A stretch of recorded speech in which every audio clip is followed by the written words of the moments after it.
Hello there, everybody, and welcome back to Spread the Word. I'm your host, John Randall, and I just want to say I am so excited about today's program because, folks, listen, we have a very, very special guest joining us here today on Spread the Word. She is an amazing author, a #1 New York Times best-selling author. 25 million copies of her books have been read. She is just so gifted, and her name is Karen Kingsbury. And Karen, I just want to say personally, thank you so much for taking time out of your schedule to join us here on Spread the Word. I have been actually so looking forward to this, John, that I'm just thrilled to be with you today. It's a great ministry that you have. Oh, thank you so much, Karen. You know, not everybody knows about your journey, who you are. Of course, I do, and I have many friends who also are so blessed by the work that you do. But I felt like perhaps we could just start, from the beginning. Were you always, you weren't always a Christian author and a fictional writer. How did you get saved? You have a pretty interesting testimony. My story is kind of, excuse me, my story is pretty crazy, actually. And so growing up in Southern California, and I was part of a denominational faith, but it was just a tradition. It was the whole thing about it was tradition. And we would go to church sometimes, but not always. I never prayed with my parents. We had some memorized prayers, and that was about it. So never had opened a Bible. And one day, working out at Racquetball World, which was in the Valley, San Fernando Valley in LA there, and met this guy, and he was really cute, and he was very kind, and I could tell right away he was very clean cut. So LA, especially in the 80s, was just party central. And right. I was not looking for that. I was looking for somebody who had their head on straight and didn't get all crazy drinking and drugs and whatnot. So he checked a lot of boxes right off the bat. But I kind of worked it into the conversation, like what church did he go to? And he didn't go to the church that we felt we were supposed to be going to. And he told me this crazy thing that he had been really seeking God. And you could see it in his eyes that he came from a kind of an broken background, lots of divorce, lots of alcoholism. And he just said, I just don't want that. I want to please God.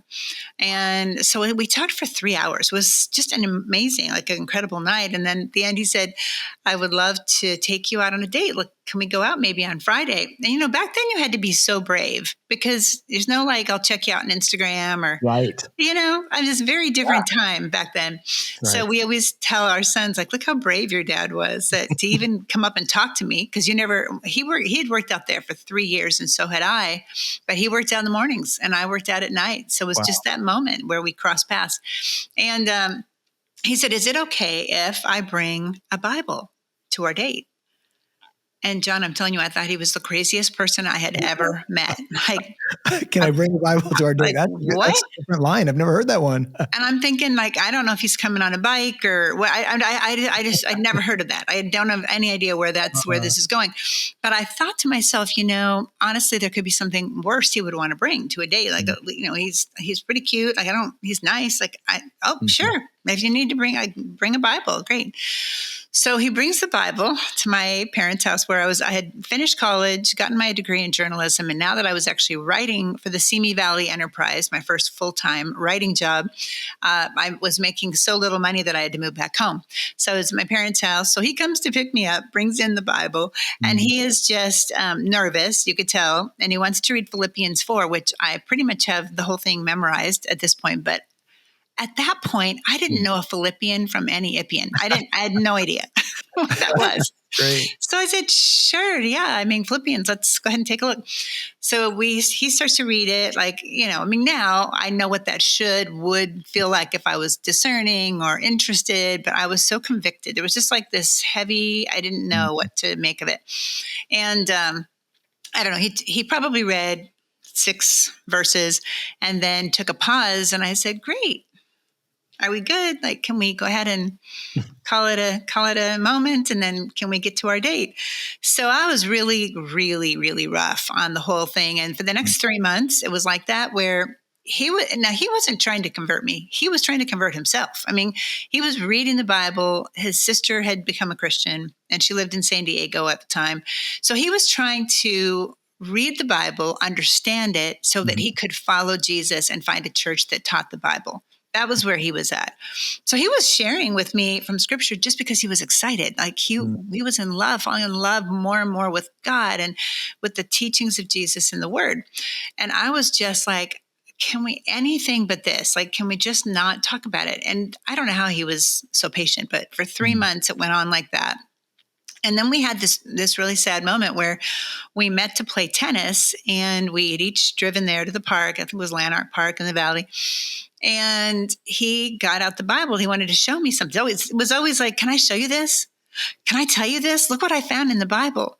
Wow. And as he brings his Bible out, shows it to me. And it was a very convicting verse from Timothy. And I think it was First Timothy, but it just hit me as this is coming against my traditions. It really felt that way. He wasn't trying to do that, but that's what it felt like. And so I took the Bible, and this is crazy. I've never done anything like this before or since, but I threw his Bible onto the ground and broke it in two, like the binding split. Wow. Down the middle. And he just kind of like stepped back. He picked up the pieces and he gave me a sad look, and he left. And I thought, well, first of all, I felt the ground was going to open up and I would be the first one on that down staircase. Cause no matter what, like I can't defend my beliefs or traditions or faith even by breaking the Bible. Like that wasn't okay. And then second, I couldn't debate him because I didn't know scripture. So I thought, fine, I'm going to go get a Bible.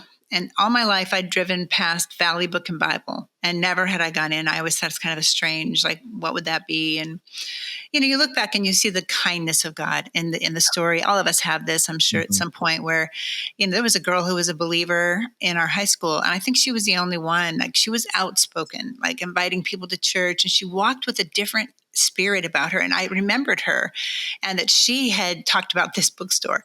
So I go to the bookstore, go in. I say, I would love a Bible in English, something I can read. And the sweet person who I hope to be able to visit with in heaven someday, but she said, oh, dear, yes, come this way, and gave me an NIV Bible. And then I said, I need to look up some words. And she said, fine, very nice. I'll give you this Strong's Concordance. Oh, and, nice. Preapps. So this is like these heavy books. Heavy books with numbers. Yeah, exactly. So I carry them to the register and I buy these books. There's the Bible and the Concordance. I go out to my car and I'm like, I want to know right now. So I start looking up words that I felt should be there that had to do with my traditions or just sort of man-made beliefs I had. I mean, whenever you say, well, I believe, and you see this because you're such an evangelist, John, but like the idea that people kind of come to a discussion about the Lord with this sort of I believe set of things that have no context. There's no foundation. Right. There's no reason to think that what we believe is right unless it's anchored on God's word. Amen. So I'm in the car, start looking up words, and one after another, they're not there. And I literally could hear the Lord in the car that day saying, well, Karen, I love you. You can either fall away with your man-made traditions and beliefs, or you can grab onto my word and never let go. Wow. And it was scales off the eyes, Saul to Paul, like road to Damascus moment for me. And I grabbed on and I fell in love with God's word. The guy forgave me, and we've been married now this July, 37 years. Wow. What a great story. Wow. What a blessing. It's amazing to me that, here you are, you're doing journalism. The Lord is drawing you. I just think, here you are going into a Christian bookstore, probably no idea what God's going to do in your life, and that you would actually become this incredible author. I mean, you look at this journey. What was, as we move into your, really your calling, and that's really what it is. I think a lot of people, they want to know what am I supposed to do for a living? But what is your calling? What is my purpose? What was I created to do? And I think, was there a defining moment for you when you knew that God was calling you to write stories that you're writing, and stories of faith and courage and I mean, all of it? How was there a moment when that you understood that? Well, the writing came before the faith. Like, Mm, and funny thing is, I believed in God before. mhm, And I would go places like I loved going to the beach, would go to Zuma 6 or, Malibu, mhm. whatever. And driving through Malibu Canyon or Zuma Canyon, Canaan, you would see things and it would be so beautiful. And I always felt, as soon as I could drive and I would be able to do these kinds of jaunts to the beach and just journal and dream of stories, I could see God's signature on Mm. his creation. And I didn't know scripture that would say that we have evidence because of the created things. I didn't know that, but I could see it. So when I was 5, I wrote my first book called The Horse. Everything was spelled wrong, but it was like this incredible feeling of this is what I want to do forever. I want to When you write. were And 5, 5, I was do you 5 years still have the old. horse book? You know what? My wonderful mother, who works on my team still and Oh, answers all the fan mail that comes in through emails, she'll answer it from Karen's mom, Ann. She gave it to me on my college graduation. I wouldn't have known. I wouldn't have remembered it. I mean, wow. vaguely I can remember the feeling of that, of like wanting to always just write stories after that. But she kept it and gave it to me on my college graduation, which That was that the is so special. sweetest, such a sweet thing. But yeah, so I wrote, I did the kind of in middle school, the poetry books and things that I was in there. We had like a magazine and I had probably 10 poems in that. And then did the journalism track through high school and college and graduated with a degree in journalism.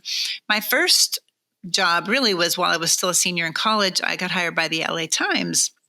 And Wow. I was doing sports writing because they just needed a lot of stringers to kind of cover games in high school football and turn in 5 inches of copy, kind of thing at the end of a game. Now, I knew nothing about that. For sure, I was hired because I was a woman, and honestly, that's not the reason to be hired. But, I took it, and my wonderful dad, who has been in heaven for many years now, but he took me to the games, and he would tell me like, okay, here's what happened. Like high school games. Like they weren't, thankfully, I'm not covering the Raiders at that point, but Right. it was, I learned how to keep track of scores in baseball, football, even Mm. volleyball, basketball through my dad's total assistance. He'd pick me up, he'd take me to the game, he would tell me what happened on the way back, he would have all these notes and he would hand them over to me. And then I'd go into the LA Times and write my story. Crazy. It was That is such a great, I mean, I didn't even know that about you. That is so special. And I love the fact that it's interesting when God is, and again, just kind of tying into this whole aspect of calling, when God's doing something in us and calling us to something, isn't it amazing how you can kind of look back and you can see in hindsight the hand of God in different seasons that he was preparing you for, well, really what he was going to call you to do. Sometimes I don't know that we've recognized it initially, but then as you look back and you see, oh Lord, you were there and you were there and you were there and you were right there preparing me for what was in front of me. I think that's just such a powerful testimony from 5 to then later writing. I mean, it was something That's God amazing. had, prepared Yeah. me for. I had a professor once too that really, it's funny, the words of parents or mentors, Mm. youth leaders, or in this case, a professor, where I had decided I was going to be an attorney. I wanted to be a lawyer and put away the bad guys and be the prosecutor. And I hadn't thought it through, like timing wise, how would that work if I wanted to get married and have a family? I just hadn't thought it all through, but it was kind of a moment where I was thinking of taking a turn away from writing. And this professor, Bob Scheibel, was a kind of a grizzled old veteran journalist, and he was very tough and he was scary. And we had 300 kids in journalism, 100. This was like early on in college. And I thought, well, this would be an easy A. I could take it instead of English. So rather than footnotes and bibliographies, I would just be able to, tell stories in a journalism format. So about 3 weeks in, he looks out at the class and he kind of lowers his glasses and he says, by the way, I'm going to need Karen Kingsbury to come up and talk to me after the class is over. And I thought, what? I Oh, wow. overestimated myself. Like I must have really blown it. What did Oh, I do? my. So I go up there and he never smiled. He looked right at me, kind of gave me this sort of piercing look. And he said, you're Karen Kingsbury? And I said, yes, sir. And he said 2 things. Number 1, you're never going to stop writing. Wow. Number 2, you're on staff, so report at my office in the morning. Oh It my was like, goodness. And it worked. It was like from that point on, I wasn't going to be a lawyer. Like somebody recognized I needed to be a writer, and it was just like like the Lord used him Mm. in such a dramatic way. And one time I had a TED Talk in Thousand Oaks one time, and he got to come. He was really old by then and in a wheelchair, but so happy that his little words, just those little words, that God used them to direct my path in that moment. It was very powerful. That is such a powerful testimony, that the power of the words that we speak to build up or to tear down. Right. And to be that person who can be that encourager, that inspiration, and to see the fruit of that is a powerful reminder of we need to think before we speak, and that our words do carry weight and they do have power to build up. Karen, you also, you're not just now an author, and we'll come back to that, but you're also a mother and a grandmother. And tell us a little bit about your family and balancing. How does one balance raising children and at the same time writing the way that you do? I don't know how you're able to. Is it late night? Is it early mornings? Is it when they go to school? Okay, I'm going to lock it down. How do you do that? Well, honestly, it's all been tied together from the very beginning. So Donald and I, we, gave our lives to the Lord. We got baptized in 1987. We got married in 1988, and we lived in a garage, John. So we had no money, and he was studying to be a teacher. He was finishing his master's in education. Our rent it was somebody at our church. We now we're new church members, and we're going on Wednesday and Sunday night, and we're in Bible study, and we're just eating it up and loving it. And I think we had $100 picnic table from Walmart, and he had an old guitar, and we'd sit out underneath the Southern California stars and we'd sing worship songs, and we were so happy. And that I don't even think we ever thought about kids at that point. I don't know why. We should have probably, but next thing you knew, we found out we were expecting, and we're living in a garage with no heat, no air. Like it was, someone from church's mother that, yeah, sure, $100 a month. Wow. It was, and it was called the bunker, because there were, during the Cold War days, you thought if you had a little room, kind of like a one-car garage sort of size, and if you paneled it and didn't have any windows, then you'd be safe in a nuclear war. So that's what they had. It was called the bunker, and it was as big as a pull-out couch. Like you could barely walk around it. So that was where we were when we found out we were expecting our first child. Oh my. And, Donald has always been such a godly leader. And he was new too. We both came to know the Lord at the same time, but he was ahead of me in his journey of loving, obviously loving the Lord and loving his word. And so he was just so happy. He was like, well, look at that. Like we're going to be parents. It's so great. And I'm like, we live in a garage. You do understand this is not like a win. Like we weren't trying not to get pregnant. This was not, what we had planned. And he said, look, you have to promise me that you're going to pray every single day that God will show you a way to write at home. You're too good of a writer. You don't need to be at the paper. You need to be writing books. That was your original dream. And it was. I was heavy into Plan B. And then by then I was back at the LA Daily News, and I was writing the Sunday front page feature. So I had moved way out of sports, and that part of the career was going well. I wasn't making much money, but it was going well. Right. And so I agreed that I would pray every day for God to show us a way. And it was during that time that I sold a story to People magazine, and it was a murder story. Of course, that's what I was writing, the crime stuff that was happening in LA. And so, the story paid, I think, $700 or something. And I was like showing, see, People magazine's about as big as it gets for a freelancer. And so I'm not going to be able to make my living at home, and he still was probably a year and a half away from being able to make a salary even as a teacher. So anyway, I ended up getting a call from an agent who saw that story in People. And he said, this would make a great book, and I was maybe like 26 now. And he said, you're very young. You haven't written a book. So maybe you might get a $5,000 advance, maybe not, but that's probably what you could aim for. So I haven't written a book. I've never read a true crime book. And I can't quit my job for $5,000. So it was like, okay, Lord, what are you doing? But I just kept going. Sometimes God just says, trust me. I didn't give you a lamp. I didn't give you a flashlight to the future. I gave you a lamp unto your feet. So just keep trusting me. And that is what we did. And I wrote a proposal. He got it into a bidding war. And he called me, and this was now a week before I'm supposed to go back to work after having Kelsey. And he said, I need you to sit down.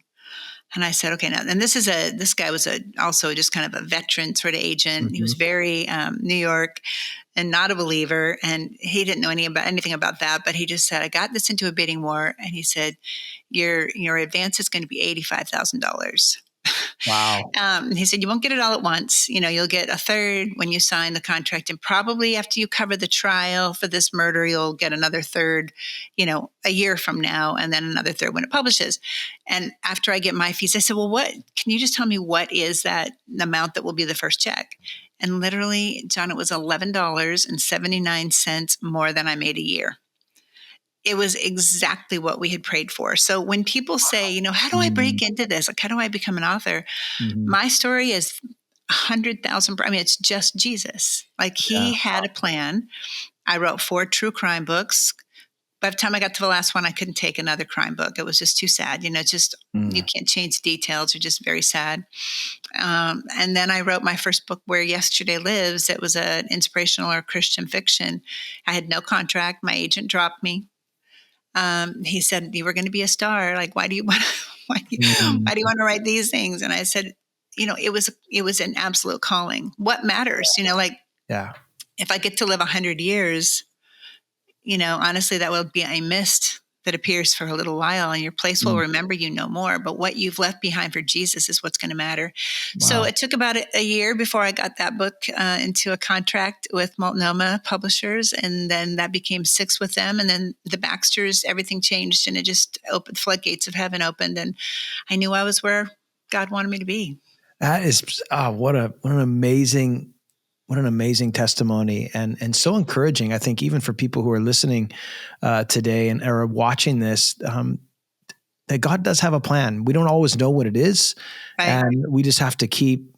The Bible does say, "Walk by faith and not by sight." I tend to, in the natural, I like to walk by sight and call it walking by faith. But when you're doing what you're doing, or you're walking in a calling, you have to just trust God. You have to believe that He's leading and guiding. And sometimes it can be, you're unsure, but you have to just keep going. And it's wonderful to see how that's happened. As you look at your books, and even the things that have been adapted to TV and film, as we consider that as well. But a lot of your books, they deal with pain or grief or loss or second chances, redemption. I mean, I think all of these themes, why do you think this resonates with so many people? Obviously, 25 million copies. There's something about what you're writing that is resonating with the reader that makes them want to read more. Why do you think that is? Well, it's interesting, as a person who became a Christian later in life, the one thing I always think about with our kids, and, as you mentioned, the kids, 6 kids, 3 adopted from Haiti, Wow. But I write really fast. And John, that when I look back at raising the kids, I don't see myself writing. I see myself playing basketball with them in the driveway and taking them to soccer practice and theater practice and being there front row for all those things. Mm-hmm. But, the Lord gives me books like a movie in my heart, and I can write a novel, in 2 weeks. So that's, if I'm doing 2 books, it allowed me to be a full-time mom, from the moment I quit my job at the paper and had Kelsey, to being able to do that all through raising the kids. And along the way, the Lord would give me these stories. And I think, one thing I sometimes think, I feel like my kids will never know what it feels like to be rescued from the life of a worldly, empty life. Like, I will always know that feeling.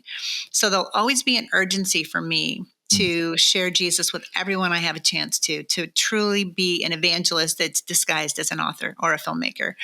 The stories God gives me are difficult stories. And sometimes I've even debated with him, like, really, like anencephaly, like a main character having a baby that's not going to make it. Like, oh, really? And he always puts it on my heart that show the world that I am not the reason for the bad things that happen, but I am the rescue. And it's within those deeper stories that I'm able to show that. And I just obey him. He gives me the story, and sometimes I'll be walking through life. I'm a detective of the emotions. And if I see something that grabs my heart, then I know, like, Lord, and especially if it makes me cry, then there's a story there and I need to step into it. That is amazing how you just, the whole creative process of what God places in your heart, and then you develop that, and so quickly. I'm amazed. I have tried to write. I've only written a couple of books, and there's a couple in the queue, and I just can't, ever seem to finish. I would love to be a 2-week guy. That would be, I could put out some serious content, but I'm just so impressed by that. And I know it's the Lord. I want to, you just alluded to it a moment ago, but, and I think, have there been emotionally tough scenes for you to write personally that have been difficult to write, but you just feel like I gotta write this. This is the direction it's supposed to go. So many. I mean, pretty much every book has a moment like that. One Tuesday morning comes to mind where it's about a businessman and a firefighter who are in the same twin tower on the day of 9/11. Oh, wow. And one of them is only going to make it out alive. They have an uncanny resemblance. So One Tuesday Morning is about 9/11 and the aftermath, and this guy who is having to learn how to be the father and family man and Christian that he never was, living in the shoes of someone who no longer is. There's a scene in that book where 2 firefighters are on the 68th floor, and it's the building shaking, and like it's going to go down. And they get a chance to be able to lead the people who are around them to the Lord as windows are starting to break and the building's about to collapse. And it is one of the most powerful scenes. I have chills even just mentioning it. I just don't take any credit for it, but moments like that, books like that, or goodness, every one of my books has a tearjerker moment for sure. Yeah. And I'm crying.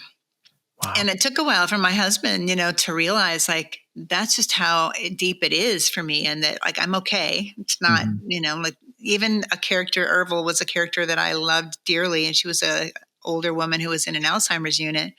And as her time came to pass, like I'm writing more and more slowly. And I knew she was going to be with her husband and, friends that had gone before her in heaven. And all this is fictitious. And it's just so real to me, though. It's like really happening in my mind. And when she finally took her last breath, I had to set my laptop down and just have a good cry over losing Ervil. And that's where I was, just crying and just letting go of her when my husband bounded into the room looking for a sweatshirt. And he said, "Honey, oh no, what's wrong?"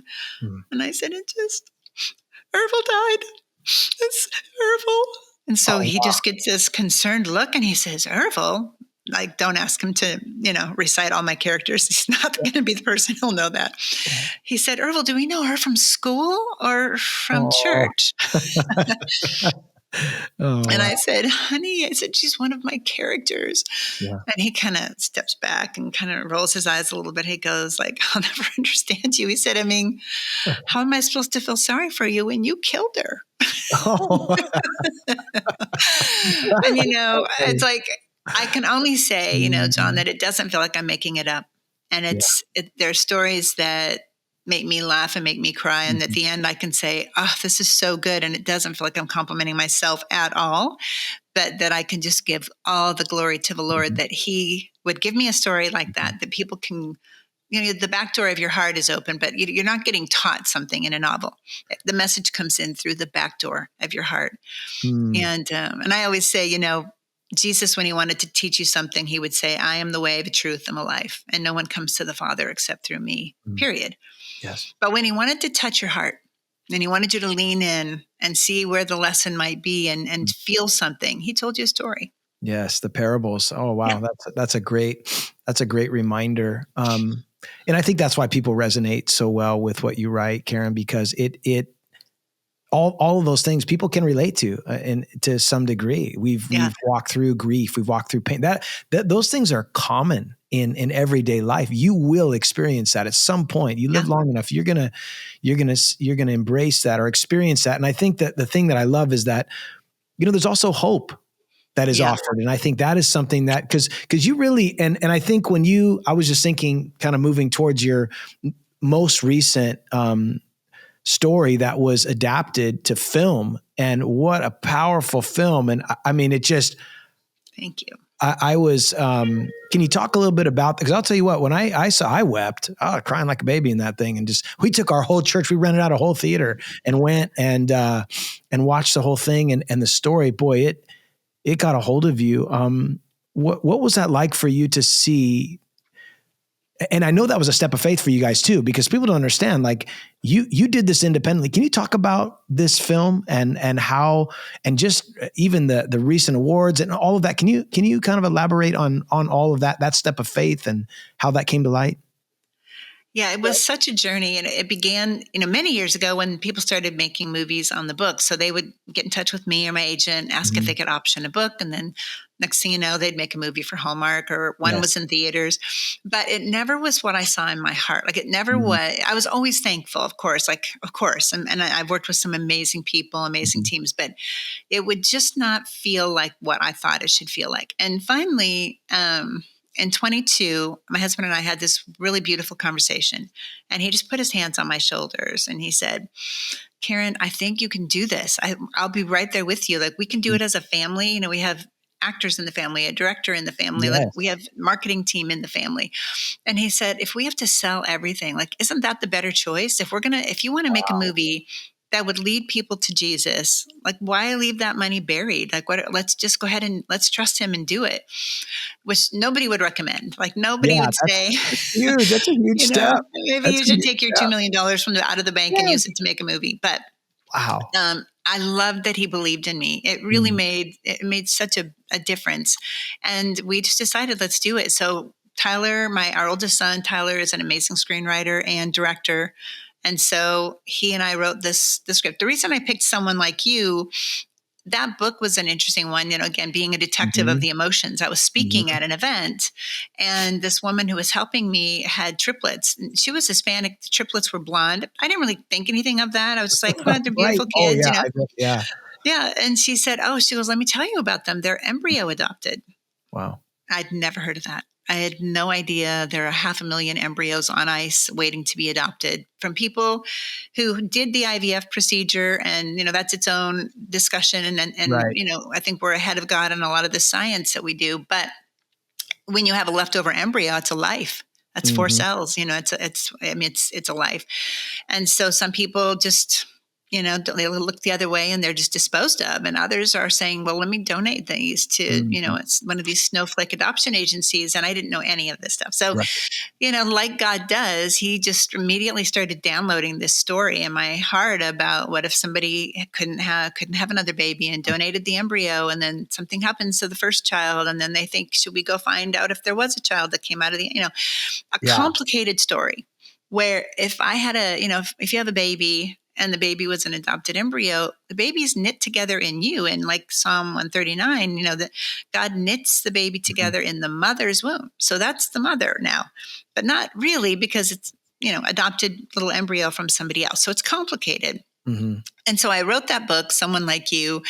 And when I finished it, I felt like the Lord was saying, this will be your first movie. And it was that powerful. And of course, it's high concept. It's a love story. Mhm. Deals with loss, deals with pain, and the hope that I love one of the lines at the end where Louise, who's lost her biological daughter, met the other one, but returned her back home where she belongs, emotionally. And she's able to look at her husband, which is, both of our friends, Mhm. Scott Reeves, Yeah. and say, we're going to be okay. And Mm. she's on the porch and she's reading her Bible and Yeah, that she's was able to powerful. look at, I That was a love that powerful scene. scene. Oh, the whole thing. I mean, just if, and I would just say, listen, folks, if you haven't seen this film, you need to see it, and they can see it. It's on Amazon too, right? It It's on is. Yep. Amazon Prime. It's Yeah. You everywhere. can, And just for a couple bucks, you can get on Amazon or Apple, a lot of the places that are, so, so worth and it. PureFlix, it's still there too. So Yes, so worth it, because there's not, nowadays it's hard to find good stories, well written, with good acting. Sometimes you yeah. see Christian films, you think, well, but this one was just a real a blessing. What is the biggest surprise for you, having put this book to now adapted to a film? What's the biggest blessing, the biggest surprise that you were kind of amazed by when you saw it come to the screen? Once we had the trailer and we released the trailer, and it still has many millions of views on it, but it just started taking off. And Tyler and I sat down, and my sister Trish, she's the line producer. Mm. Our daughter Kelsey with her husband Kyle are, they act and do music in their own, but they are my marketing team. So the key art, everything you're looking at. I mean, it was such a family production. I mean, Wow. Austin, our youngest son, is Matt in the movie, the actor. Okay. So we looked at each other when we started seeing it go viral, and we said, doesn't belong to us anymore. Like, it's sort of beautiful. Like, we're releasing this. You don't just release it in theaters, you release it to God. And you say, take it and multiply it and use it. And then when we had our Sony foreign deal go through and we got the list of countries like Israel and Germany and France, and I thought I could never live long enough to go and be a speaker or an evangelist to all of these places. And we just wept. Like, we really did. We were like, this has the possibility to reach people for Jesus in a way I never could have, we never could have as a family. So, wow, I don't know. You know, there's that moment in Twister where she's trying to get those little tinfoil pieces to go up in the air, and then suddenly they take. And it felt like that happened with the movie, that all of a sudden it belonged to the world. It belonged to the Lord, using it individually in hearts across the globe. Yeah, absolutely. That was the greatest satisfaction. It was. And I think it just resonated with so many people. And I think it was so powerful. And the message was, the whole thing was so well written. And thank you. I think what I love too is that it makes you, you wrestle with some of the difficult issues of life. It's not like you sugarcoat it. It's not like you water it down. Like, these are real things, and there's real pain. And this is how you navigate, because you said it at the outset of the interview that, people want to know, why does God allow this? And I don't always have the answer to that question. Why does God allow it? I just know that, as you said, he's the rescue. I don't know. Right. I know that nothing's wasted. I know that God uses it ultimately for good. And as believers, we can say that. And I think you clearly portray that in your writing. And I think, again, that's another reason why it resonates so well. And I'm just so blessed by what you do. There's one other thing as we get close to wrapping this up today, and there's so much more I would love to there's so much I want to talk about, but I do think something that has encouraged me in recent days. I've follow you on Instagram and just see what you're doing and always excited about what's next. But one thing that maybe some people don't know is that you also are an adjunct professor at Liberty University, and you've been posting some things recently. And it's been, when I see it, my heart just swells, and I think, oh man, I would like to be there for that. I would love to be in that crowd. What do you see the Lord doing in this next generation that is encouraging, and that you're posting about? I really feel like Liberty is one of the most beautiful places on earth to see what's happening in the next generation. And I think part of that is a lot of Christian universities or Bible-based universities are denominational. And Liberty really is not. I mean, that's fine. I'm glad we have as many as we do. That's wonderful. But Liberty, kids go there because they want to go there. It's not really, truly, I've been on campus enough and talked to enough students, like, that was their dream to go there. And I think what we're seeing is, there's scripture that talks about the empty way of life handed down to you from your forefathers, sort of thing. Culturally, the families who are sending kids to Liberty generally are part of the solution. They're not part of the problem. They get it, and their kids are thrilled to go there. But those kids represent a generation that was given an empty way of life from their forefathers, generally speaking, where we collectively as a culture cut God out as many ways and as many places as we could, and left them nothing. Like, what is life? Like, you live 100 years. I don't care how much money you have or how much fame or how much power, it means nothing. That's right. The last heartbeat. That last heartbeat, you're going to stand before the Lord and you're going to face him on your knees. You'll declare that he is the Lord. Right. And he'll say, did I know you? Like, it's away from me. I never knew you. What was the point of your whole life? So the kids, I think today that are, revival is happening across college campuses that are not obviously Christian. We're seeing this left and right too, Ohio State and Kentucky. And everywhere you look, it feels like. But I feel like the kids at Liberty are leading the way, that God is shaping a generation of leaders who will go into the marketplace, businesses, career fields that will be able to be a light. And truly, it's funny, we talk often like, come Jesus, come, return, and we're ready for you. Yeah. And while I am ready, I still feel what Paul said, to live is Christ and to die is gain. So I hope he takes his time, because we have a lot of people to reach and a lot of people who still need that hope. And, John, it was, I remember when this first hit me, I was in a Bible study, new believer, thinking everything was just like roses now. I'd become a Christian. I saw everything differently. I loved the word. I was so excited, loved our church family, and went to this Bible study. And this girl was super happy and joyful. And then I heard her story. And her story was that her teenage daughter had gone with her father, with her husband, so with the dad, to go help a friend who was broken down on the side of the road. And it's broad daylight. They go to help this guy change his tire. And a drunk driver was driving by and plowed into them and killed the father. So this woman is like 40, 42 years old. She's young. And she's like got this peace, John, that I mean, it made no sense. Right. And I talked to her after she had shared a little bit. I said, forgive me for being like, I just don't get it. Like, where is your peace coming from? Like that, your husband goes to do something kind. Your daughter has to watch him get killed right in front of her. Like, how do you do that? How does this happen? And she said, well, I realized I had two choices. I could live bitter, or I could ask God how this was supposed to help me to live the rest of my life, like for him. So she took a Bible to the drunk driver in jail. He hadn't had his trial yet. And she told him she forgave him. She forgave him. Wow. That was the key. What does Jesus say? Forgive, love your enemies. She gave him a Bible. I wrote a book called Waiting for Morning, specifically about that situation, not her story, but ones that spun off of that idea. But it's shaped everything since then, in the sense that, like, living in a place of grace and forgiveness and acceptance that he is the potter and we are the clay. And everyone has an expiration date. Some come sooner than we would like, but the scriptures tell us that that's a good thing. Like, God will take someone young for his purposes. We don't get it, but he has a plan in it, and he loves us so much through it. So honestly, as I've written so many stories that deal with pain at times, but I've wrestled through it as well. Like, he keeps growing me of an even deeper understanding. And someone like you, surely, had a lot of that as well. It's just, I'm a student of the process of what God's doing in our lives. And he keeps on growing my faith to deliver something for everyone else to help them grow theirs.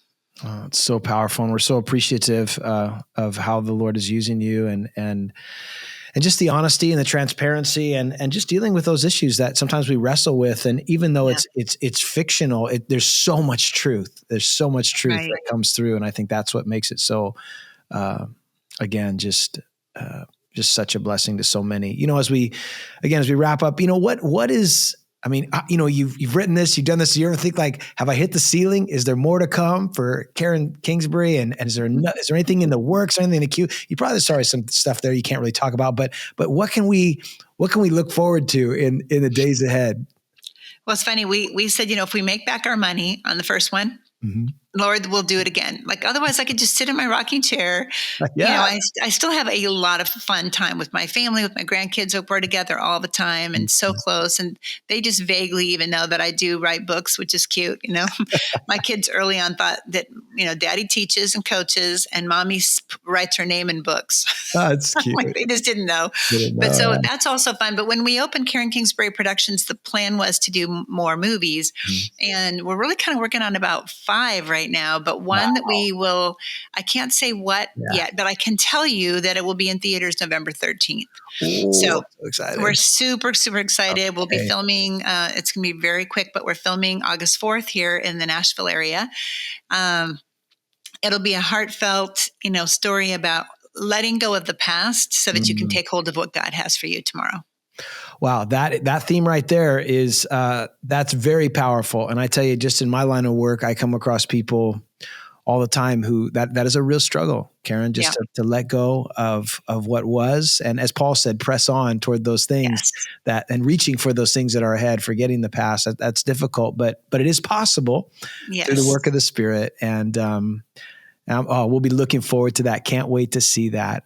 Karen, I just want to say thank you again so much for taking time and sharing some of your story with us. I know there's so much more. If people wanted to hear more about what's going on in your ministry, some of the books that you've written, what's the best way for them to access all of that?